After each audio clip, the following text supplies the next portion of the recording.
Work done by the force of gravity.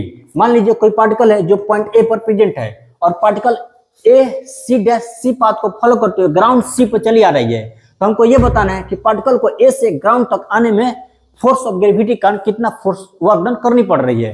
Okay, तो देखो particle का इनिशियल पॉइंट क्या है, ए है, और इस ए बी लाइन पर पार्टिकल का फाइनल पॉइंट क्या हो जाएगा, तो बी हो जाएगा, क्योंकि पार्टिकल अल्टीमेटली ग्राउंड पर चली आ रही है। तो इस ए बी लाइन पर जो पार्टिकल का फाइनल पॉइंट होगा वो होगा पॉइंट बी। तो पार्टिकल का initial point A and final point B, और इस ए बी के बीच का डिस्टेंस कितना है, तो एच है। ओके, हम जानते हैं वर्क डन बराबर होता है फोर्स इनटू डिस्प्लेसमेंट। तो फोर्स क्या होगा यहाँ पर, force of gravity mg and displacement h। इस तरह से ए से ग्राउंड तक आने में जो पार्टिकल के द्वारा वर्क डन होगा वो होगा mgh। तो पार्टिकल ए से ग्राउंड तक आने में चाहे इस पाथ को फॉलो करे या फिर इस पाथ को फॉलो करे या फिर इस पाथ को फॉलो करे, वो हमेशा वर्क डन mgh होगा।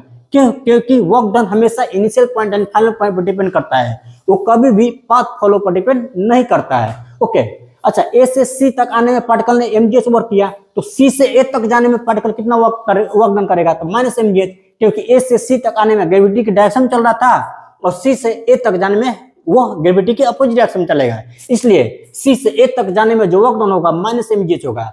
और पार्टिकल मान लीजिए ए से सी तक गया और वापस सी से ए तक गया, मतलब राउंड ट्रिप में वर्क डन कितना होगा, तो होगा W equal W1 plus W2। W1 कितना है, mgh है, W2 कितना है, माइनस mgh, और दोनों को जोड़ेंगे तो जीरो हो जाएगा। मतलब राउंड ट्रिप में वर्क डन हमेशा जीरो होता है।